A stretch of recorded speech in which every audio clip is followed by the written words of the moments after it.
Assalamualaikum warahmatullahi wabarakatuh. Perkenalkan, saya Fira Asmi Risnaini dengan NPM 2313025068 dari Prodi Pendidikan Teknologi Informasi Angkatan 2023 kelas B. Di sini saya akan menjelaskan 5 tools dari cyber security untuk memenuhi ujian akhir dari mata kuliah dengan dosen pengampu Dr. Angga Firdaus, Sarjana Komputer, Magister Pendidikan. Jadi sebelum kita masuk ke penjelasan 5 tools cyber security, saya akan menjelaskan sedikit definisi dari cyber security itu sendiri.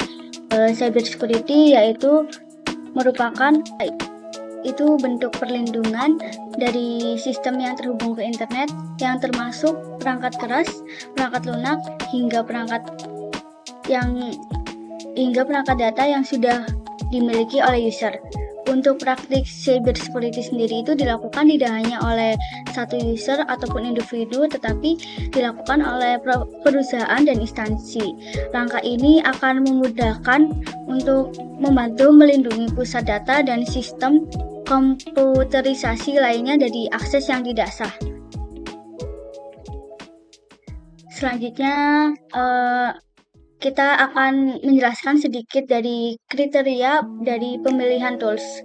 Yang pertama ada keamanan dan keandalan, yaitu tools itu harus memiliki rekam jejak yang baik dalam mendeteksi dan menanggulangi berbagai jenis ancaman, termasuk dari bersifat lanjutan, advanced, persistent threats, and APTS. Yang kedua itu fitur canggih dan teknologi terkini, yaitu tools itu harus berbasis AI ataupun machine learning. Yang ketiga itu skalabilitas dan kemudahan integrasi, yaitu tools itu harus dapat digunakan baik di lingkungan kecil maupun besar, serta mampu berintegrasi dengan sistem keamanan lain tanpa konflik. Yang keempat, dukungan vendor dan komunitas.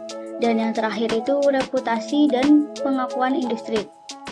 Baik, sekarang kita langsung lanjut ke penjelasan 5 tools dari cyber security itu sendiri. Yang pertama itu ada CrowdStrike Falcon. Di sini definisinya adalah salah satu solusi endpoint detection and response atau EDR yang paling banyak digunakan oleh perusahaan global. Berbasis cloud, Falcon menawarkan berbagai proteksi yang cepat dan ringan terhadap berbagai jenis serangan cyber. Kemudian di sini ada fitur utamanya, yaitu deteksi ancaman secara real time, analisis perilaku endpoint, respon otomatis, dan threat intelligence global. Selanjutnya ada juga kelebihannya, yaitu menggunakan kecerdasan buatan untuk mengidentifikasi pola serangan dan mencegahnya sebelum terjadi kerusakan. Falcon ini juga terkenal dengan kemudahan implementasinya serta antarmuka pengguna yang intuitif. Selanjutnya, ini juga cocok untuk perusahaan dari skala menengah hingga besar yang memerlukan pemantauan endpoint secara komprehensif tanpa membebani performa perangkat. Kemudian kita lanjut ke yang kedua, yaitu ada Palo Alto Network Cortex XDR, yaitu merupakan platform analitik keamanan dari Palo Alto Network yang menyatukan data dari berbagai sumber termasuk endpoint, jaringan, dan cloud untuk mengidentifikasi data dan merespon ancaman secara cepat dan akurat. Di sini ada fitur utamanya, yaitu mendeteksi dan menginvestigasi otomatis, pengelolaan ancaman terpusat, analisis berdasarkan perilaku, serta integrasi dan merespon ancaman secara cepat dan akurat.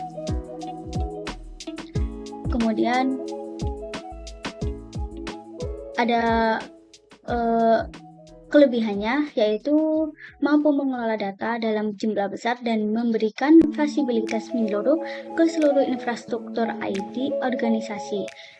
Kemudian di sini toolsnya ini itu cocok untuk organisasi besar yang memerlukan solusi XDR terintegrasi dan memiliki sistem IT kompleks yang tersebar di berbagai platform.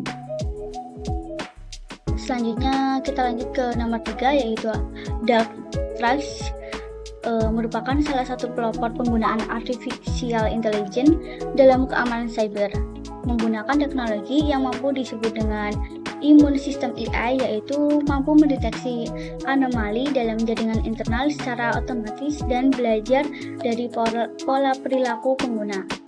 Di sini juga ada fitur utamanya yaitu deteksi ancaman berbasis AI, autonomous response, dan analisis jaringan secara mendalam. Kemudian ada selanjutnya ada kelebihannya yaitu keunggulan utama yang terletak pada kemampuannya untuk mendeteksi aktivitas mencurigakan yang tidak terkenal sebelumnya. Tanpa bergantung pada signatur, antigena dapat merespon serangan dengan cara yang presisi tanpa intervensi manual. Selanjutnya, tools ini itu cocok untuk perusahaan yang ingin mengadopsi pendekatan praktik terhadap ancaman dan memanfaatkan kecerdasan buatan dalam sistem keamanannya. Selanjutnya yang nomor 4 ada Wireshark, yaitu tools open source yang paling terkenal untuk menganalisis lalu lintas jaringan. Meskipun bukan solusi keamanan yang penuh seperti XDR atau IDR, Wireshark tetap menjadi alat wajib bagi profesional keamanan untuk melakukan investigasi mendalam dan troubleshooting.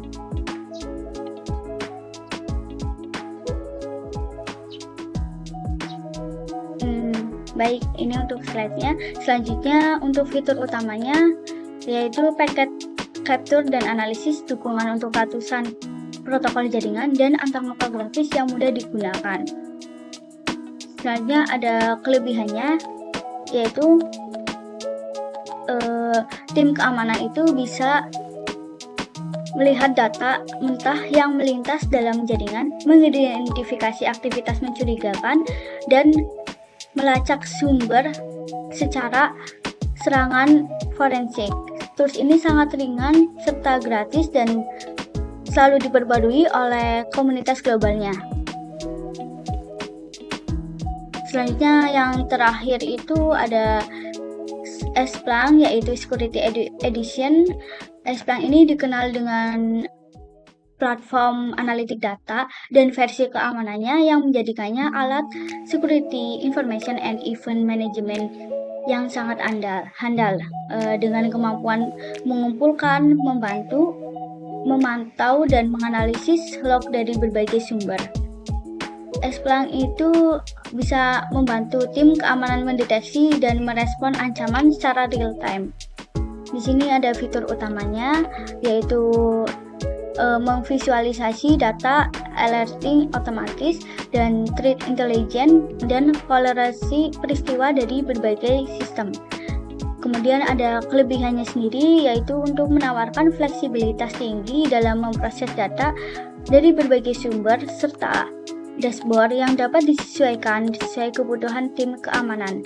Platform ini juga mendukung integrasi dengan tools lain dan mampu mendeteksi pola ancaman yang kompleks. Selanjutnya, di sini saya juga menambahkan beberapa tips untuk cara mengatasi serangan cyber security. Yang pertama ada virus dan malware, yaitu install software dan antivirus. Kemudian ada phishing, yaitu mewaspadai email yang dibuat dengan nama dan domain palsu atau mengambil alih nama domain yang sudah ada. Kemudian ada serangan DDoS, yaitu menggunakan layanan cloud untuk melindungi server dan mengalihkan traffic yang tidak diinginkan. Kemudian yang terakhir itu tidak memperbarui software. Memperbarui software itu secara teratur dan pastikan firewall itu bisa ditingkatkan. Berikut sekian penjelasan mengenai materi cybersecurity, 5 tools cybersecurity yang sudah saya pelajari sebelumnya. Kurang lebihnya saya mohon maaf jika ada salah kata. Saya mohon maaf. Wassalamualaikum warahmatullahi wabarakatuh. Sekian, bye bye, see you.